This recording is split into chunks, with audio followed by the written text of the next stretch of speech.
Hello, beautiful, and welcome to the Moms Talk Sex podcast with me, Mor Yelvington, your host of More Transform Into You, where I help you step out of trauma and reclaim your power.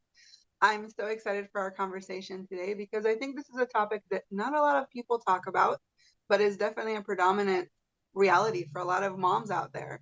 So I'm so excited to have the beautiful Shiloh here with me. Hi, Shiloh. Hi, super excited to be here. I'm so honored that you're here. And how about you introduce yourself and let us know who you are and what you do?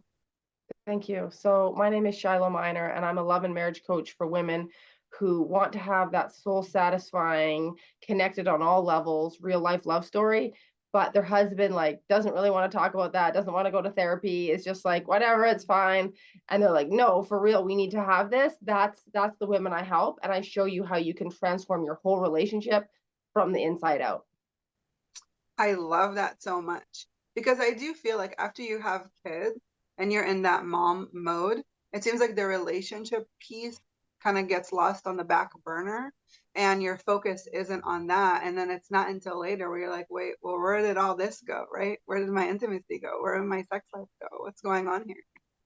Yeah, exactly. And what I even find that people are really surprised is sometimes it's your husband who stops pursuing you sexually after you become a mom. And you might have all these great hormones and still want to, because everyone's affected by those hormones so differently. But he's kind of like, he's in dad mode in a way, right? Like he's like, we're taking care of kids, we're making money, and we're on a one track to like provide for these people. And a lot of the women I work with are like, he's just doesn't seem as into me as he used to be. And one of the biggest mistakes women make is they think it's because of how they look. They think, oh, I gained like 5 pounds, or like, oh, I'm not the young, cute thing I was like 10 years ago or whatever. And it's so often not the case at all. Like 9 times out of 10, it has absolutely nothing to do with how you look and all to do with the energy you're bringing to the relationship. Mhm.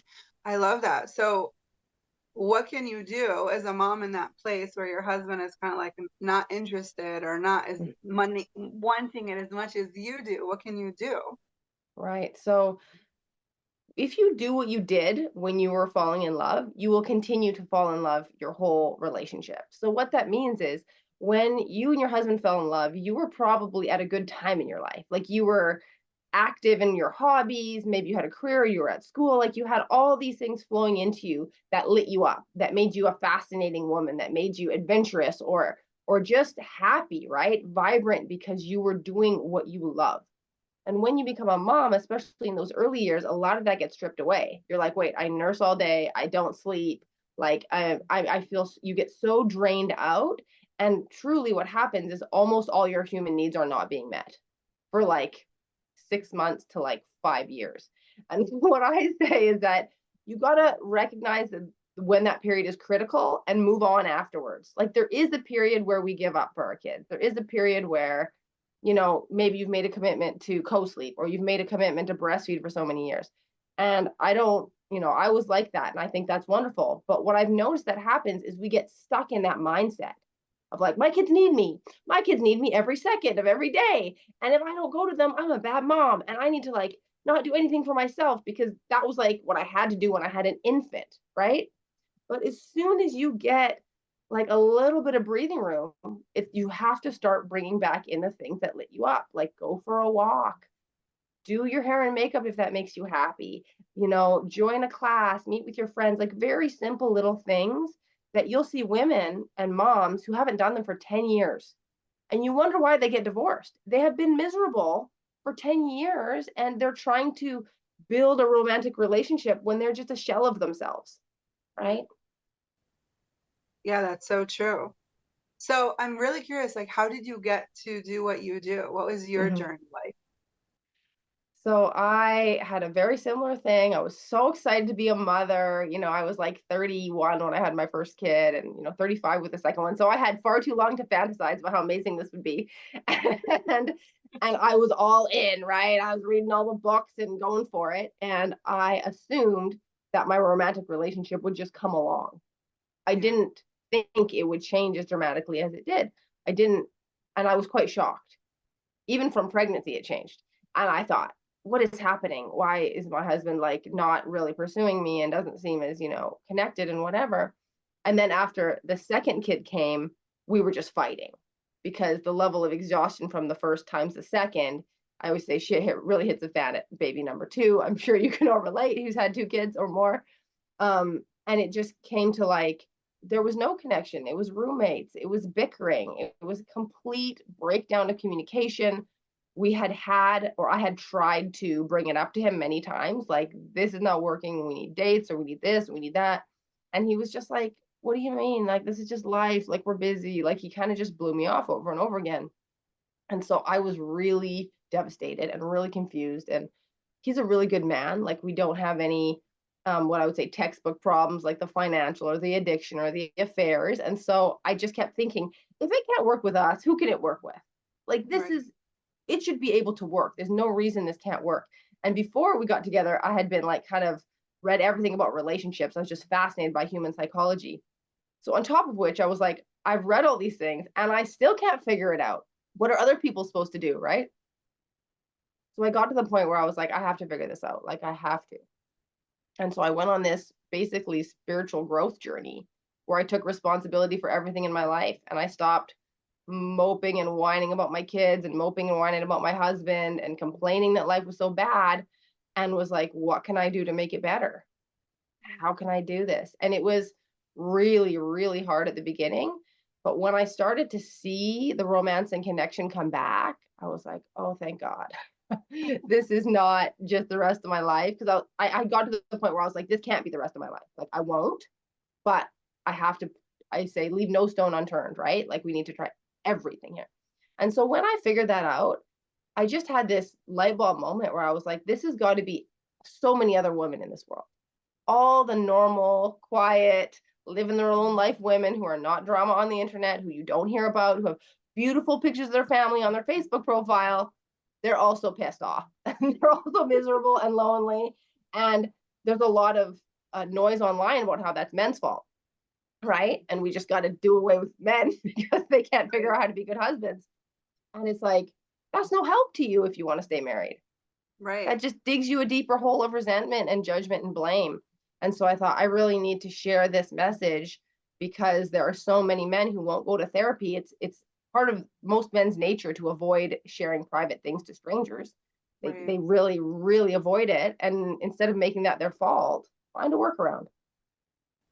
Yeah. So how do you work around it then? Like, Yeah, how how do do you you work do around that? it? Right. Like, if they're not willing and they're Yeah. not interested and it's not in their nature, what do we do? How do we save the marriage, quote unquote? Right. Right. So I developed a real love method, and it's got 4 pillars. Put yourself first, understand your man, powerful communication, and be his lover, not his mother. So that would be the sex part in a way, the sexual energy, right? But you can't really jump to step 4 when you're bitter and resentful because you've been giving yourself away. So the first pillar is absolutely the most important one, where we practice emotional self-care. So it's not just get a pedicure. You're going to come home to your house and be miserable again. I know from experience, those little breaks. You come back home and you're like, these people, they make me nuts, right? And you don't have the capacity to actually deal with the ups and downs of kids in your house and disagreements, the chaos that family life can be, right? So you do this emotional self-care, and then you're able to be conscious about how you respond to your husband. So I started by like just listening to him instead of like having something to say about what he said every chance I got. See, this is what I've been telling you. See, that's what I want. Like, why haven't you heard me? I just like shut up and listened for a bit and created that emotional safety between us. I created some time for him to not be criticized, because that's where I had to take accountability. I was so frustrated that I was taking every opportunity to nitpick and to point out a flaw and to have a complaint. I was hurting, I mean, like most women, but I didn't know how to handle that, right? Yeah. And so then I started listening to him. And then I started learning how to speak up, but in a way that's really respectful and really mature, in that I don't blame him for how I feel. And all of a sudden he's listening now, because all my communication is not filled with, you need to figure this out, you've got a problem, you're the problem. Even if you don't say those things, ladies, they know you're thinking it, right? It comes through loud and clear. So I did that.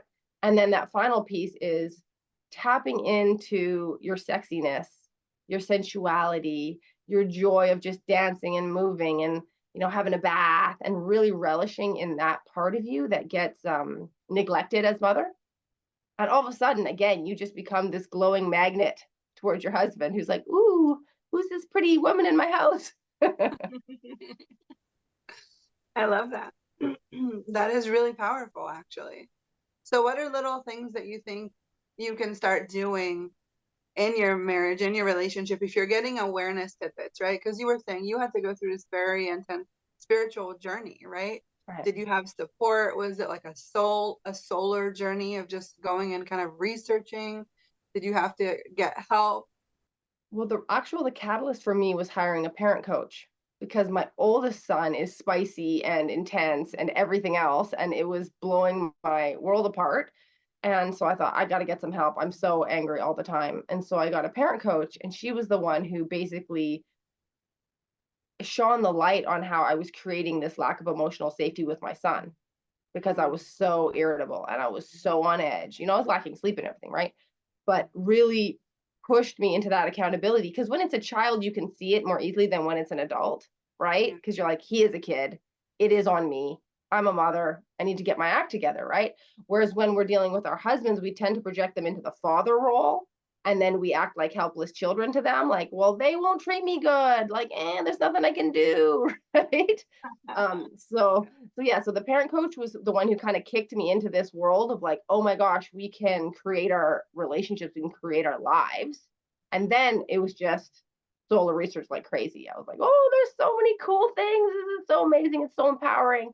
Whereas before that stage, I was like resentful of self work, or I was like resentful of taking responsibility because, again, I was in that inner child role of like, well, why doesn't he do it? right. He should do it. I don't want to do it, but I want to tell everyone it is the most empowering, wonderful thing to take responsibility. Yeah, because it's really choosing you, right? Yeah. It's choosing you, it's putting you first. It's realizing that you can't blame the world for the world falling apart. It's your world, you're creating it. If it's falling apart, you have something to do with it. And it's Right. also the kind of children you want to raise, right? I always say that, like, I want to raise people, responsible people. They're going to be responsible for themselves, for their life, knowing that they can't let everything affect them. Like, right? Even this morning, my daughter and my son, they were, fighting kind of with each other. And she was like, he said this mean thing to me. And I said to her, people are going to say mean things to you your whole life. It's how you respond to it, right? It can go through one ear and Right. out the other. Or you can fester on it for 2 days and be really, really mad and angry and take it out on all of us, which is what was happening. And it was Right. very, very clear, right? And I just Right. said to her, you can give him your power and feel miserable, or you can decide to let it go, right? It's Hmm. like the need to be right. I feel like, especially with women, we have this need to be right about everything. We do. And we have a need for this justice, right? Like if he doesn't apologize and make it better, then I would be foolish to let it go.